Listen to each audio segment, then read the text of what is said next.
Belarus is facing a high-level probe from the International Criminal Court as Lithuania pushes for the country to be held accountable over alleged crimes against humanity under authoritarian leader and self-proclaimed President Alexander Lukashenko. The court's lead prosecutor has revealed that he will conduct a preliminary examination into the claims. Meanwhile, hundreds of political prisoners remain behind bars. Some of them, like Siarhei Tsikhanouski, was sentenced to 18 years in prison for trying to challenge Lukashenko in the 2020 elections. Now I'd like to welcome his wife, the president-elect of Belarus, Sviatlana Tsikhanouskaya. Hello, and thank you very much for joining us today on World News Tonight. Hi. Now, Lithuania is pushing for Lukashenko to be held accountable for his crimes, for the political repressions of Belarusians. Exactly what does this entail, and what needs to be determined by the court in order for them to indict Alexander Lukashenko? So the case that Lithuania sent to International Criminal Court is about forced deportation of Belarusian people. In our case, forced deportation means that Lukashenko's regime provided such level of repressions that people have to leave Belarus, and Lithuania affected by this massively, deported people. The same as Poland, actually, and we, of course, welcome in and encourage Poland to support this initiative, the same as other countries, because we should send clear signal to Lukashenko regime that all the crimes will not be left uncountable. So Lukashenko has a long list of crimes. It's crimes of torture, abduction of Ukrainian children. It's about migration crisis, of course, that affect Poland a lot, hijacking of airplane, dragging Belarus into the war. But in our case, we can start special investigation on this crime because Belarus is not part of Rome Statute at the moment. We can't seek for justice, ourselves, but Lithuania used its right, to bring Lukashenko to court. So now it will be only preliminary investigation, and now ICC will decide if to open special case or not. So that's why support of other countries are so important. Right, and that's exactly what I would like to ask. Considering Poland, for instance, is the Polish government considering joining this case along with Lithuania, and are there other countries that are interested? So right after Lithuania did this, we got clear message, official message from Minister of Foreign Affairs that they politically are supporting us a lot, the same as always for these 4 years. And now we are having consultations with the Ministry of Justice for them to put it into practical track. The abduction of Ukrainian children. Vladimir Putin's already been indicted by the International Criminal Court for this, and Alexander Lukashenko has a role in abducting Ukrainian children. Can you tell us what that role is, and where is the International Criminal Court on this specific crime? So as for abduction of Ukrainian children, since the beginning of the war, we also collected evidences that Ukrainian children from occupied territories were brought to Belarusian territory. The fate of many is unclear, but we still collecting evidence. So in this case, we are cooperating with our Ukrainian counterpart, and I know that already Ukrainian Freedom House organizations, they also appeal to International Criminal Court regarding this crime, abduction of Ukrainian children. So we will see how this case will be followed. But again, for Karim Khan to understand that this is a very important case, more countries have to be engaged. Since Belarus isn't part of the Rome Statute, how does this influence the potential outcome of a potential indictment or any action that the ICC takes? Lithuania and Poland and any other country can use its right, to speak on behalf of other country if your countries are affected by the situation in Belarus, and this is our case. So this is what's going on at the moment. But I absolutely sure that after democratic changes in Belarus, Rome Statute will be the first document ratified by new government. And concerning other European governments, what should they do to put more pressure on the Lukashenko regime? I mean, obviously, we've been discussing this for a long time now. Are you for cutting off commercial trade? Where exactly do we stand on this? Because I know that there were some protests some times ago about blocking the trade coming out of Belarus. Where's the Polish government on this, for instance?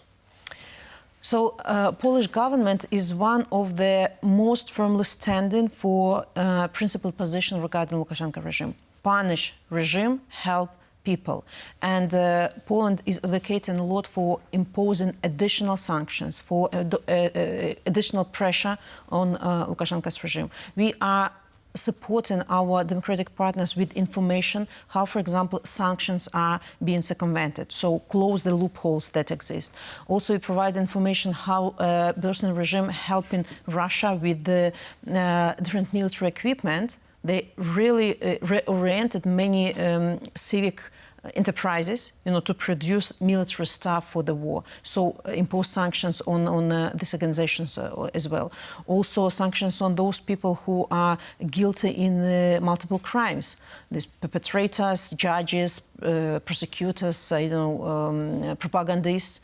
There are still much space, to have this pressure. It's not only about economical isolation, it's about political isolation, it's a policy of non-recognition, and I don't see any change in foreign policy of the Republic of Poland, regarding this regime. And simultaneously, we see how Poland is supporting Belarusian civil society, supporting our political and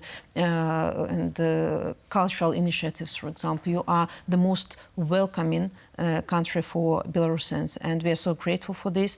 And you have powerful leaders, powerful people actually who understand our pain, and having such allies, we know that we will win this fight. Of course, looking to your Solidarność movement, we realize that it might take a long time. Hopefully not, but it might. And we hear from different ministers, from your leadership, a strong position that you will be with us till the victory. There's a new position that's been created, special representative of the Polish Foreign Ministry for contact with the democratic forces of Belarus. And actually, Artur Michalski, the former Polish ambassador, his X account has been deemed extremist by the Lukashenko regime.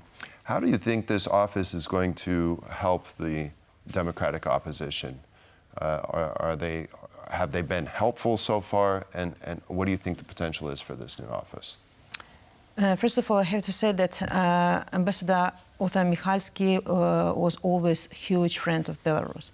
But it's ordinary strategy of the regime to declare channels as extremists, prohibiting Belarusians to read any news. So it means that Pan Michalski's media, they were very popular. The next step might be that they will declare him personality, as extremist, because it's ordinary case for us. I'm also extremist, and a terrorist, and so on and so forth. Maybe it's the first time when regime did it to diplomat, but there is no end of stupidity, this regime. But special envoys play a huge role in the relationship between countries and our democratic movements, because it's also principled position of many countries don't send ambassadors to Minsk, not to legitimize regime, but let's formalize relationship with democratic forces. Let's say a special envoy. It's like bridge between us and the country. In the case of Poland, for example, we have very open relationship with the government, but ambassador, played huge role in communicating with our civil society. He always was so engaged, knowing what we are doing, how we are structured, and when administration or parliament need advice about Belarus, he was always had full information.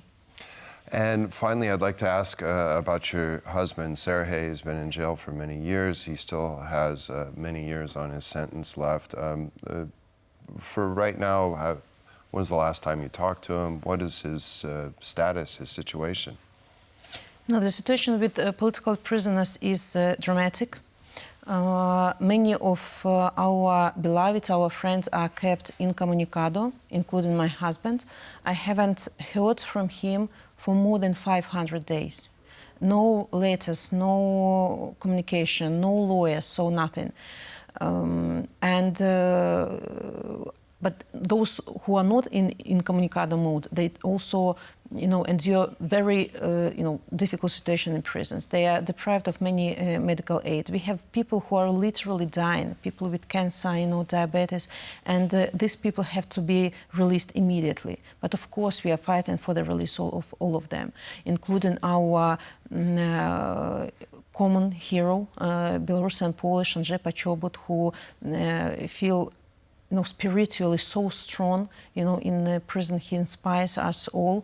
But of course, people who have served their terms already and have been released, they are in very bad physical and emotional state. They need rehabilitation, very long rehabilitation, and years in prison deprive your life energy. So it's an urgent question, to release our people. Well, I hope the governments of Europe and beyond and international institutions continue to put pressure on the regime and there's some resolve here. Sviatlana Tsikhanouskaya, President-elect of Belarus, thank you very much for joining us today. Thank you.